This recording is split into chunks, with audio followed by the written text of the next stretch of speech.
जंगलों में हमें हथियारी नक्सलों का खात्मा बुलाने में, उस संकट से देश को मुक्त कराने में सफलता मिली है।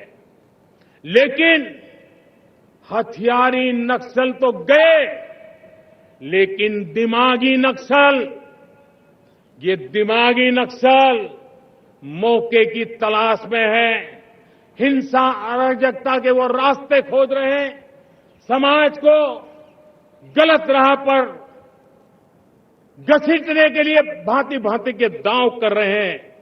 इन दिमागी नक्सलियों को पहचानना होगा, इन दिमागी नक्सलियों को आइसोलेट करना होगा और राष्ट्र को विकसित राष्ट्र बनाने की मुख्य धारा की ओर देश की युवा पीढ़ी को जोड़ना होगा।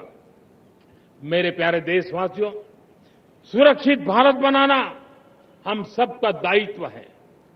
चुनौती सीमा के भीतर हो या सरहद से बाहर, भारत हर परिस्थिति के लिए तैयार है। आज युद्ध का नेचर बदल रहा है। अब युद्ध सीमा पर ही होता है, गारंटी नहीं है। आज युद्ध सीमा के अंदर, कहीं रिफाइनरी पे जाकर के, कहीं बैंकिंग सेक्टर को जाकर के, कहीं डेटा सेंटर को जाकर के, एक प्रकार से लड़ाई का नया रूप, इंफ्रास्ट्रक्चर तोड़े जा रहे हैं, फैक्ट्रियां तोड़ी जा रही है। हमने मिशन सुदर्शन चक्र की पिछले सालों घोषणा की थी, बहुत तेजी से उस पर काम चल रहा है। आज डिफेंस एक्सपोर्ट हमारा करीब 50 गुना बढ़ा है। करीब 100 देशों में हमारे अस्त्र शस्त्र पहुंच रहे हैं। वैश्विक पटल पर भारत की प्रतिष्ठा धीरे धीरे बढ़ रही है। बदलते हुए समय में अस्त्र शस्त्र की तरफ काम करना है, सैन्य बलों का सामर्थ्य बढ़ाना है, लेकिन साथ साथ नागरिकों को भी तैयार करना होगा। पिछली शताब्दी के युद्धों के अनुरूप जो सिविल डिफेंस की व्यवस्थाएं हमारे देश में विकसित हुई है, वो कालबाह्य हो चुकी है।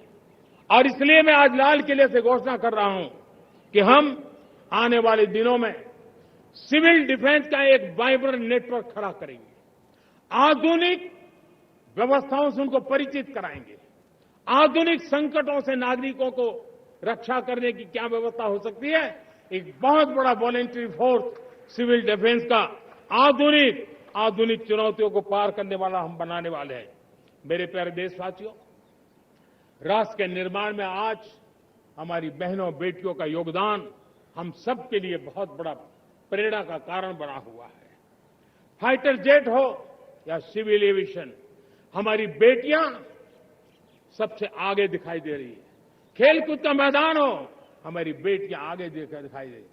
स्टेम एजुकेशन में भर्ती होने की प्रक्रिया हो, सबसे ज्यादा हमारी बेटियां आगे दिख रही है। आज सेना में भी एनडीए से जो बच्चियां निकली है, वो बड़े रौब के साथ देश की सेना का नेतृत्व करने का सामर्थ्य दिखाने लगी है। मेरी बेटियों की ताकत कैसी है। मैं पिछले दिनों साणंद में एक सेमीकंडक्टर प्लांट में गया। वहां आदिवासी बेटियां, देश के अलग अलग कोने से आई हुई बेटियां काम कर रही थी। वो उस गांव से आई थी जिन्होंने पासपोर्ट क्या होता है पता तक नहीं था। वो बेटियां विदेशों में गई, ट्रेनिंग लेकर के आई और आज चिप निर्माण का काम कर रही है और बड़े कॉन्फिडेंस, मैं जो उनका कॉन्फिडेंस देखा, मैं सचमुच में बहुत प्रभावित हुआ था। आज 3 करोड़ बहनों को हमने लखपति दीदी बनाने का लक्ष्य तय किया था, उसको पार कर लिया। अब हम 6 करोड़ लखपति दीदी बनाने के लक्ष्य को लेकर के आगे बढ़ रहे हैं। 3 करोड़ नई लखपति दीदी बनना मतलब ग्रामीण अर्थव्यवस्था में बहुत बड़ा बदलाव मातृशक्ति के द्वारा आने वाला है। मेरे प्यारे देशवासियों, आज पंचायतों में, नगर पालिका में, महानगर पालिका में बहुत बड़ी मात्रा में हमारी महिलाएं जनप्रतिनिधि बनकर के देश का मार्गदर्शन कर रही है, समस्याओं का समाधान कर रही है, बहुत ही सक्षम नेतृत्व दे रही है। और इसी को ध्यान में रखते हुए हमने पार्लियामेंट में नारी शक्ति वंदन अधिनियम पारित किया था। I am a student of Adarsh International School and I will become an engineer from Adarsh College of Engineering. My goal is justice and I will achieve it in Adarsh College of Law. I want to serve people with care and will do it through Adarsh BSc Nursing College. I dream to be a businessman and I will learn it from Adarsh Institute of Technology and Management. Seats filling fast. Adarsh Group of Institution, Anugul.